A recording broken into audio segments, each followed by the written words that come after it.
ஏய், எங்க அவசரமா எங்க கிளம்பி போயிட்டு இருக்க நீ?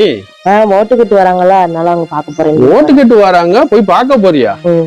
நீ போற சரி, குழந்தைய வர தூக்கிட்டு போற. குழந்தைய தூக்கிட்டு போலாமா? ஏன்னா கரூர்ல நடந்ததே பெரிய சம்பவமா போச்சு. எத்தனை சம்பவம் நடந்தாலும் நீங்க திருந்த மாட்டீங்களாமா? ஒரு அரசியல்வாதி கூப்பிட்டானா உடனே கையில பிள்ளைய தூக்கிட்டு, இந்த கையில ஒரு பிள்ளைய தூக்கிட்டு குடுக்குட்டு முன்னாடி ஓடுதீங்க. ஒரு நடிகரை பார்க்கறதுக்கோ ஒரு அரசியல்வாதி பார்க்கறதுக்கோ கூட்டம் கூட தான் செய்யும். அதுக்குன்னு நம்ம பிள்ளைங்க எல்லாம் தூக்கிட்டு போகணும்னு அவசியம் கிடையாது. அந்த பிள்ளைகளுக்கு என்ன தெரியும்? சின்ன சின்ன பிள்ளைகள், பச்சை பிள்ளைகளுக்கு என்ன தெரியும்? அம்மா எங்க கூட்டு போகுது அப்படின்னு தெரியுமா? ஒண்ணும் தெரியாது.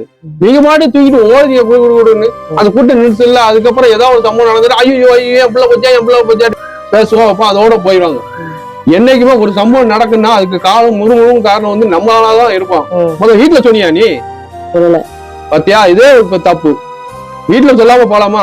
வீட்டுல ஹஸ்பண்டோ இல்ல அப்பாட்டையோ சொல்லிட்டு நான் அந்த மாதிரி இடத்துக்கு போறேன்னு சொல்லி பிள்ளைகளுக்கு தேவையான எல்லாமே வாங்கி கொடுத்துட்டு போனியா? போன உடனே 10 நிமிஷத்துல வந்து தேர்ந்தியான்னு இருக்கணும்.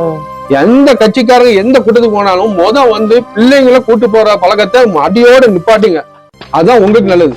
சொல்றபடிதான் அந்த பிள்ளைய விட்டுட்டு அதுக்கப்புறம் நீ எங்கனாலும் போங்க. இது என் வீட்டுக்கு இல்ல, பொதுவாதான் எல்லாருக்குமே வந்து சொல்லுங்க. ஒரு அரசியல்வாதிக்காரங்களோ இல்ல ஒரு நடிகரோ வந்து மீட்டிங் போட்டா சின்ன சின்ன பிள்ளைங்களை கூட்டு போற பழக்கத்தை நிப்பாட்டீங்க. அந்த பிள்ளைக்கு என்ன தெரியும்? நீ எங்க கூட்டு போற, எங்க கூட்டு வராங்கிறது தெரியுமா? கூட்ட நெரிசல்ல ஏதாவது ஒன்று ஆகி போச்சுன்னா நமக்கு தான் பாதிப்பு. அவன் ஒரு 4 நாள் வந்து அனுபவத்தை வந்து தெரிவிப்பான். அதோட அப்படியே அம்போன்னு போய் சேர்ந்துடும். எல்லா விஷயங்களும் அப்படிதான். இதுல வர ஒரு பெரிய கொடுமை என்ன தெரியுமா? ஒரு நடிகரை பார்த்துட்டா போதும், எனக்கு வந்து நான் புருஷனை விட நடிகர் தான் முக்கியம். இதெல்லாம் ஒரு பொழப்பு. அவன் தானே சோறு போடுதான், அவன் தான் உனக்கு எல்லாமே வாங்கி கொடுக்கான், அவன் தான் உன் பிள்ளையெல்லாம் காப்பாத்தலாம். போடா டேய், அவன் வீட்டு வேலையை போய் பாருங்களா. அவன் வருவான், இன்னைக்கு வருவான், நாளைக்கு போயிடுவான்.